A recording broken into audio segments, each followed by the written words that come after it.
Hi, this is Deb, and I want to walk you through Chapter 3, the organic molecules of life. We're talking about huge molecules. They're really enormous, and most of them, not all of them, but most of them. And if you look at our list of the 4 groups, it's mostly what you eat. Carbohydrates, lipids, which are fats, and proteins. Then nucleic acids are your RNA and DNA. We got everything covered. Okay, so how are they made? They're made of monomers. Mono means one, mer means part. So these are the little subunits of one part that make up polymers. Poly means many, mer means parts. So these are like the boxcars of a train, and then we hook them together with specific bonds, and then we have a long chain of these, and we call that a polymer. And how are they hooked together? Dehydration. We take out a water molecule. I'll show you that probably way too many times in a few minutes here. And how are they broken apart? Hydrolysis. Water, lysis means to break. So we insert that water molecule again, and it breaks it apart. This is a video that's in the PowerPoint. You can watch it if you want. It's a nice one, but I'm not going to watch it right now because I have several pictures. Here's dehydration. You've got an OH on this side and H on this side. They come out and make H2O. And as they come out, these two hook together like the two boxcars of a train. But we want energy. We need to digest that food. We need to release that energy so we can run.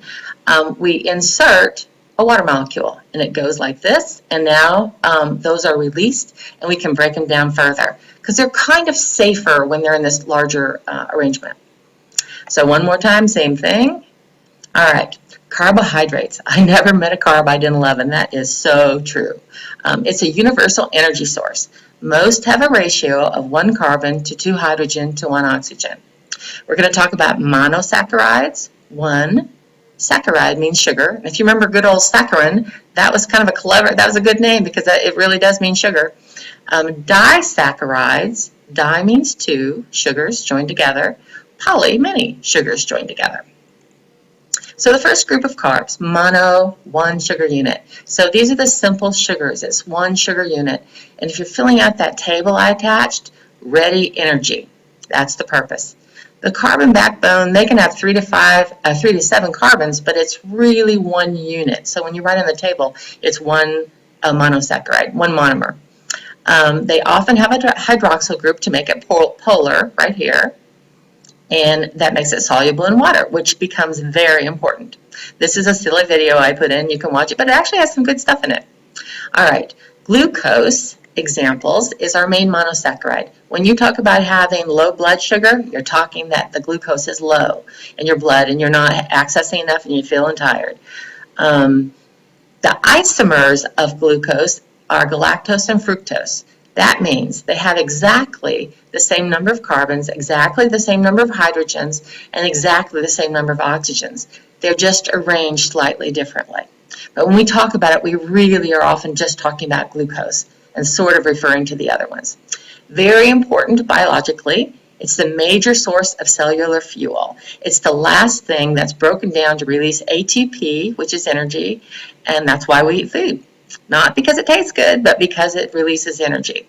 And like I said, it's what's transported in the blood of animals. There are 2 important pentoses, 5-carbon monosaccharides, deoxyribose and ribose. Do those sound familiar?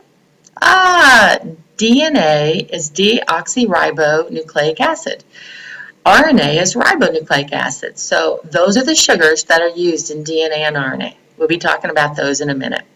So our second group of carbs are disaccharides, and here's a hint to what's coming up.